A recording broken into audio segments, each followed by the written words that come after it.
Can you Hey hear me? there, how you doing, Darren? Reading yourself there, Steve. Great, I'm doing great. Cool room you got there. There may or may not be a headshot of you behind there, but the key.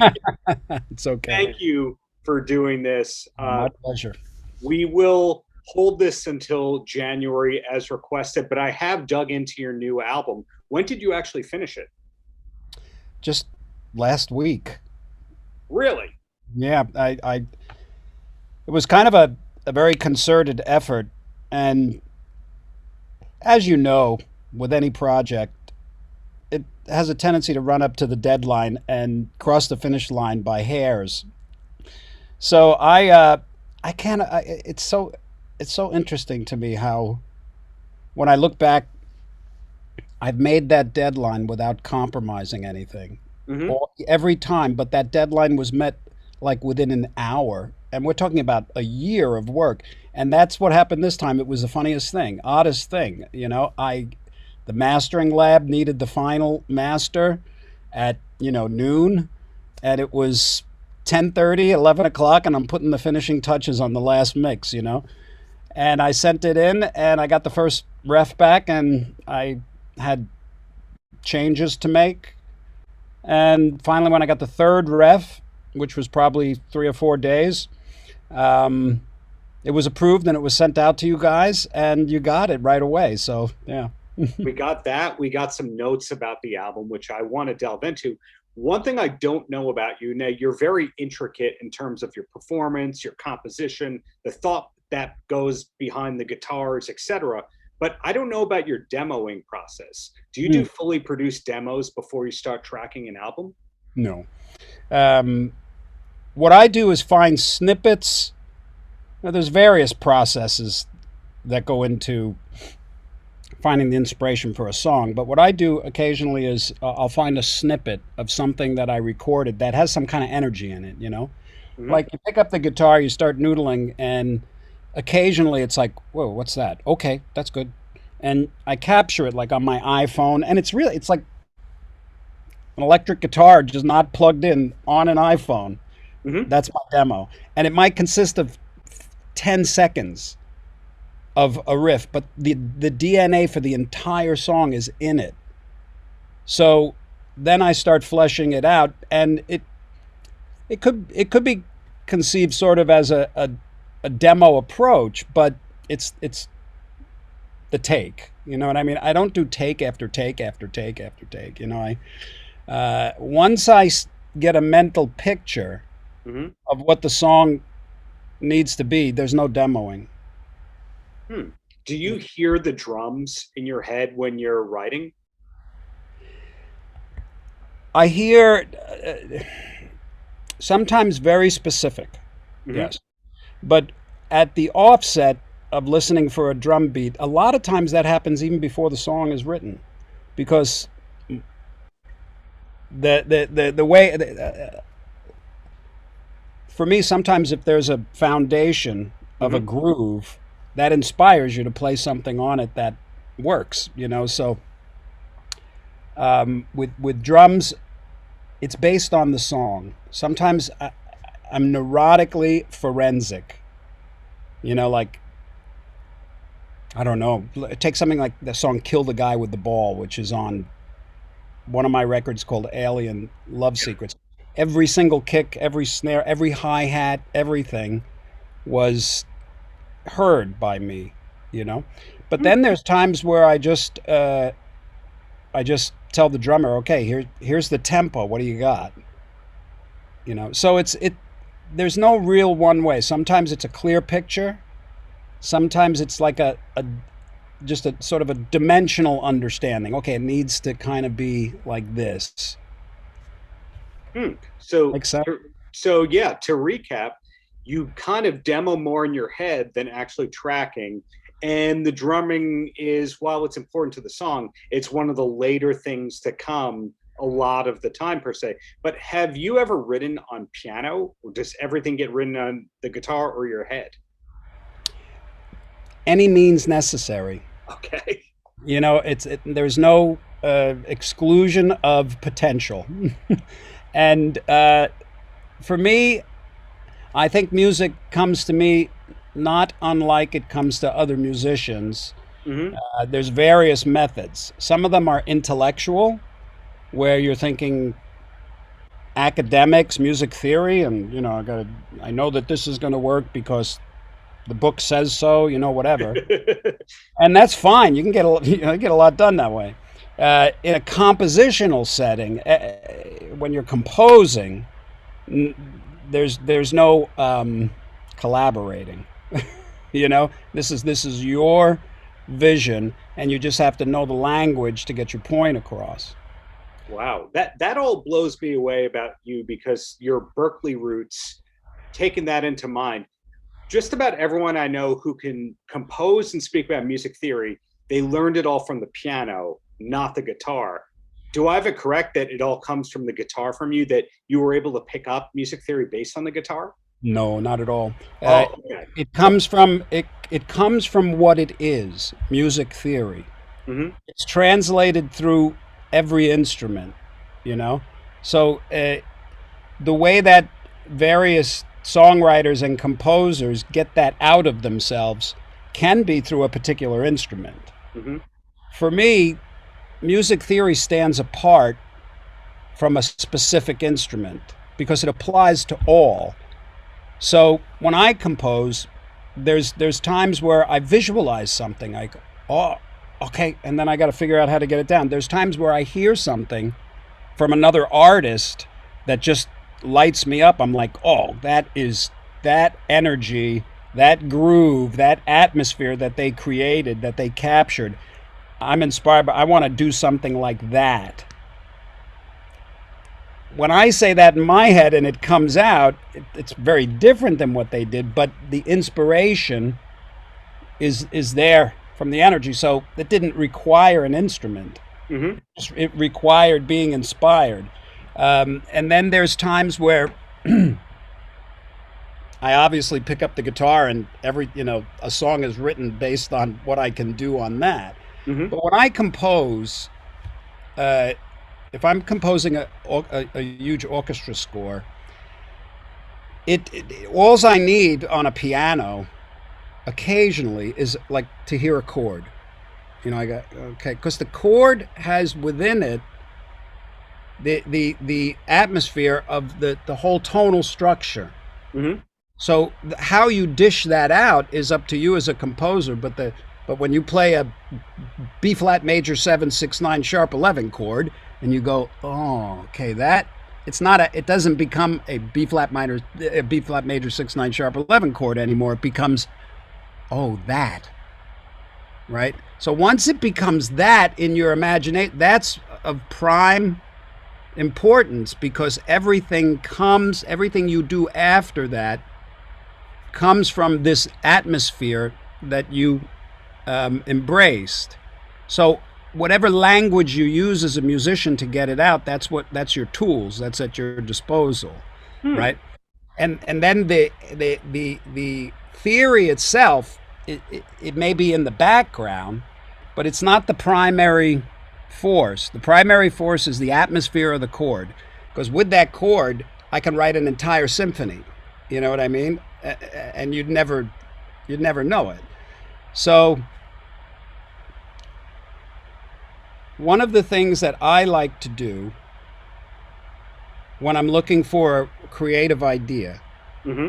on the guitar or compositionally or whatever is this happens at night a lot when I go to bed. It's really quite an amazing thing to do, and anybody can do it. You have to clear your mind. You have to relax it. You have to be still, which means the little voice that's always talking, you just have to shut it up for a minute, even a moment. And you just become aware and you put all your attention in your ability to listen inside of yourself. Okay. Now, for a lot of people, they hear a phrase like that and they're like, okay, there goes Vai again. What is he talking about? Mumbo No, jumbo. I'm still with you. You But haven't there are lost me many yet. people that understand what that means to listen inside yourself. So when you're doing that, you don't try to create something. you allow your natural musical inner voice to just arise, to just it will speak for you. You don't have to, and you act sort of as if you're sitting in the audience watching a show and you don't have any idea what's going to happen next. And the great thing about doing this is your ability to imagine is actually infinite. Hmm. The only thing that blocks you is your belief in practicality. Your belief that, yeah, but I can't even imagine that because I can't do it. Who can do it? How am I going to do that? Well, this is the thing that blocks a lot of the ability to hear these melodies or the music that's inside of you. So I'll just lay there and I'll just shut up, and just listen really intensely. And then there's no limit on instrumentation, unless I decide that there is, but I don't. So everything is every sound that I've imagined or haven't even imagined is available because I don't put any limitations. And then the the it's not like sounds arise. They're Hmm. it's recognized. They're recognized. They're imagined. They're there, and then that can really be inspiring because there's no rules. There's no like, okay, this is the A section, and okay, let me see, this is the B section. Okay, well, no, I should go to the C section here because that's what songs usually do. And if I don't do that, then it's not going to be a real song. This all of this is that's the talk in the head. See? But if you want to know who you really are musically, you have to enter that dimension. And then Yeah. you have to have the courage to bring it out into the world with no excuses. So That takes balls. it sounds like there's no such thing as writer's block for Steve Vai because you can actually have the guitar in your hand and try to write, or you could actually just shut yourself up, listen, and then find the song that way. That there's multiple ways to find that inspiration. Yes, and Steve Vai has struggled at times through his life discovering that because Steve Vai battles his ego too, and the ego says this is when I have writer's block. I have to do something that everybody is going to love. Hmm. I have to do something that fits in so well that everybody knows how great I am, and it's a hit, and I make a lot of money, by the way. So that's what I need to do. What am I going to do? How can I have anything but writer's block? You know, because Yeah. the people who are actually making music that does fit that criteria are doing things that are natural to them. It just so happens that their world of creation is based more in music that's more accessible. Yeah, well, that's an interesting thing about your career, where you have done some amazingly accessible radio ready stuff. You've done stuff that's totally original, avant garde, and then you've done stuff that's also in the middle of the two. So, in a good way, we never know what we're going to get when we get an album from you. So, so keep us guessing. Like Avalanche, am I saying that correct from the new album? Avalanche, yeah. Totally put vocals on that. That could be on a Dragon Force album. We Right. totally hear that in Rock Band in a great way. So, did you know that a song like that, for example, has commercial potential, or you just write it and don't even think about that? No, that part of my brain lives in a fantasy because I think all my stuff is radio friendly. Not really, but I've dabbled with chasing radio and realized that for an artist like myself, it's futile. Not that anything I do wouldn't be played on the radio, but radio is a slippery slope Sure. because good music to the people who believe it's good gets on the radio. You know, otherwise, if it's crappy music and it was bought into position, Right. it doesn't have any legs and it just becomes like beach shit, you know? And but people know an inspired song. You know, you feel it. It can be very simple, but everybody's stimulated differently. So luckily, there's people who are making music that stimulate those people. And every great artist expresses their true creative desires most effectively when they follow those things that are most exciting to them on a creative level. Do you understand what I'm saying? Yes, So I see. Yeah. yeah, there's no way out of this that you will only ever be satisfied. You will only ever feel fulfillment when you do that. You may think, no, if I write a song like Elton John or whatever, and I get a big hit and all of that success comes to me, then I'll be fulfilled.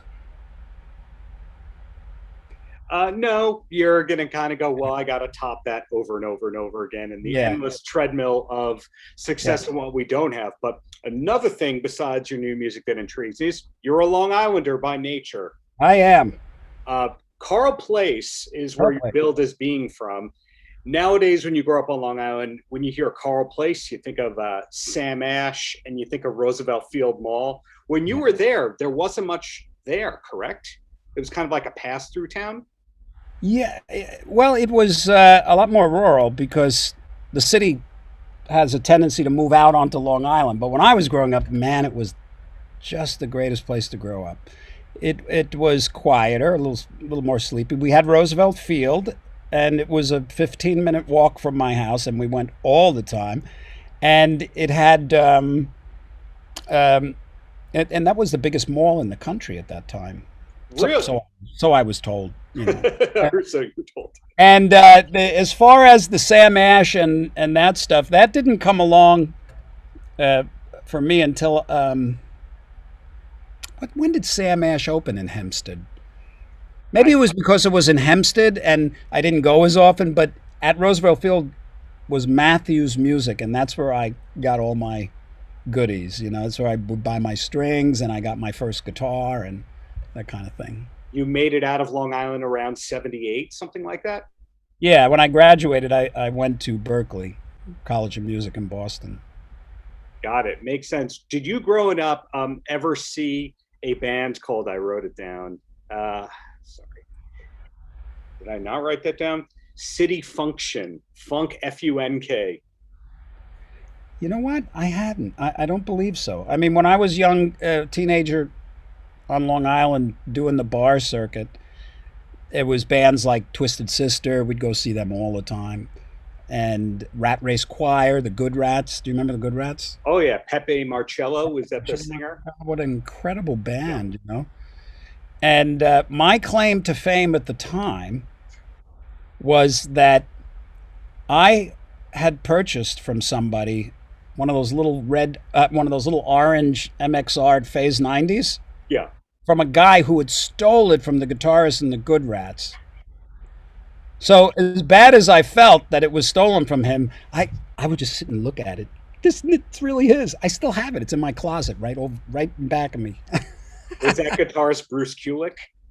No, no, that was this was way before. That was what's his name? John Gatto. John Gatto. I Got think. it. Wow. Okay. So you remember all your Long Island stuff. You didn't just bury it in a closet and go, I moved home. No, I am so grateful that I grew up on Long Island. I had in my town, just on my street, when I was a kid, there was an incredibly rich music culture just because of a couple of kids. One of them in particular, a friend of mine, John Sergio, who was a little older than me. And I'm like 10, 11, 9, whatever, all the way through. He was always musical. He always was into good music, and he just had great taste. And I would go and listen to the music that my sister was listening to, which was like all like Led Zeppelin and Alice Cooper and Aerosmith. And I was kind of limited because I didn't. That's all I knew, and that's all I wanted to know. You know. But then I remember after I had discovered that music, I went to John's, and I go in his room, and he's got all these posters of like Jethro Tull, Emerson, Lake and Palmer, Yes, Queen, and he turned me on to all this music, and it was like a blossoming, and he played guitar. And when he started playing, like I couldn't believe that he could actually play some notes. And that's when I said to him, "You must be the best guitarist in town." And he said, "Well, if you think I'm good, you should see my teacher, Joe Satriani." And that's he gave me Joe's number, and that's how I started Joe taking. Satriani, the guitarist of City Function. Yeah, That's where right. I was going with that one. Yeah, he was when he was 16. He was in a funk band where he had his afro. Oh, is that Joe's? Was that Joe's band? Yes, Oh, yes, yes. Now I get it. Yeah, that was funny. That there's a couple of photos floating around. and then something I didn't know about you until I read Brad Tolinsky's book that came out about Eddie Van Halen is that basically you were to credit for 5150 happening through a chain of events. Have you ever heard that? Or well, No. you inviting Eddie Van Halen to Frank Zappa's studio is what Mhm. provided the inspiration of, Uh, oh, I should have one of these. I didn't know that. That's interesting. Yeah, Yeah, so if you saw Frank's studio, you'd anybody would want one. I absolutely believe that. Do you have time for one or two DLR questions, and then I'll let you roam free? Yeah, what time is it? It 12. is 3:21 p.m. Eastern. Okay, so yeah, I got my next interview is 12:30, so we got 9 minutes.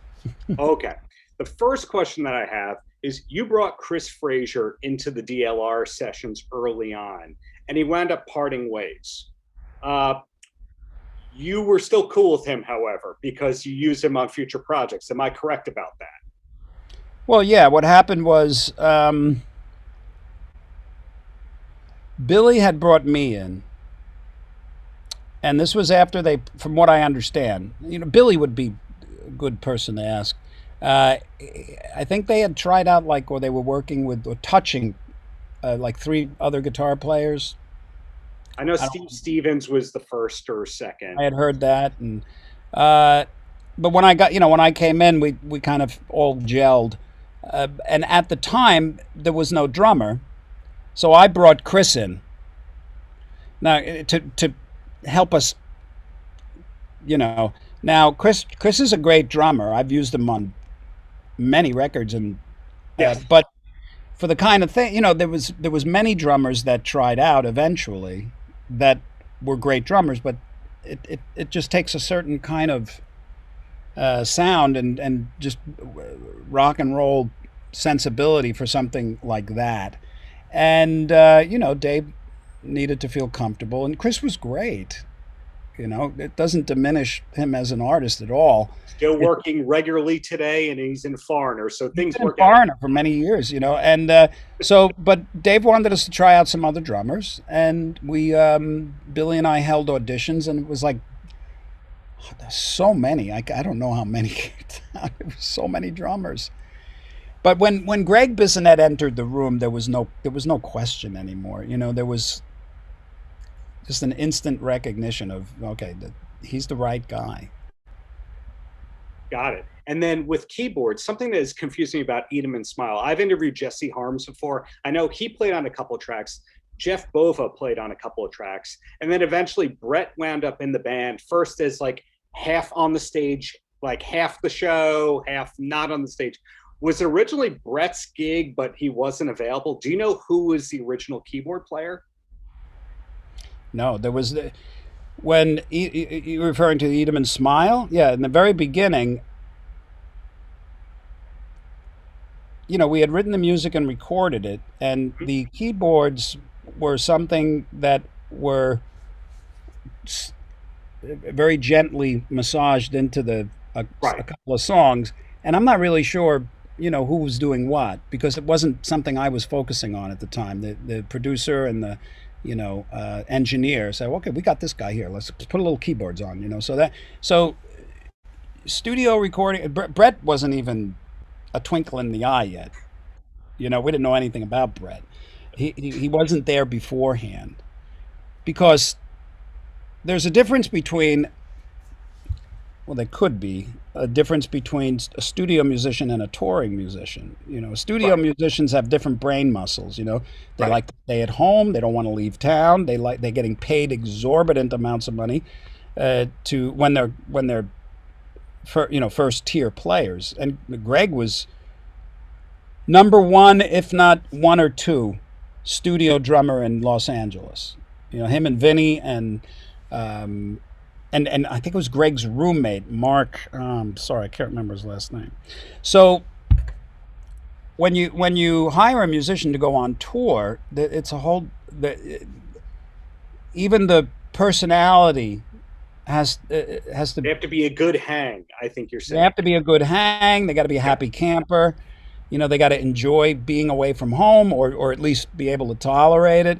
They can't be sad sack, worry wart, miserable son of a bitches. Because that fucks up everything. right. Um, so, uh, and I'm not saying that all studio musicians are miserable. It's not on tour. It's not that case at all. But Brett came along, and he was absolutely ideal at the right time, which was after the record was made and everything. We needed a touring guy. So I just think I can't speak for Dave, but No I, one can. yeah, right. Nobody can. I believe that, coming from Van Halen and then the power rock kind of foundation that bands had at the time, keyboards were not really something that was associated with Van Halen very much, Until until, the 84. jump and all that stuff. And there still was Edward playing. Yeah. So to have background keyboards on the stage at first was, I think the idea was a little precarious, So it started out, as you mentioned. I don't really even recall a lot of this because it just wasn't important to me. But I think that, Brett started out sort of off stage, sort of like, hey, I think there's a keyboard player They're on either this. playing the tracks or there's a keyboard player. Yes. Yeah. And then eventually, he became an integral part because he was writing music. And when Skyscraper came along, Brett was, I think he contributed like three or so songs to the record. Big So songs. yeah, he became a more of an entity in the band. So they brought him out. And then the last thing before I let you go, Sonrisa Salvaje, were you there for the sessions of that, or is it just Billy and Dave in the studio to finish that one? No, I didn't go to the studio. That Dave did that, knocked that off in like a day or two. They Wow. just he just took they took the masters and just overdubbed Dave singing in Spanish on them. Now I know. Well, thank you for the many years of great music. There isn't a day that goes by where I don't make my wife do the Yankee Rose guitar intro. So, Tell just, her I said I'm sorry. so thank you, Steve. And Thank you, really Darren. looking forward to the touring. Take care. You got it, brother. I appreciate it. Bye Thanks. bye. Paltrocast.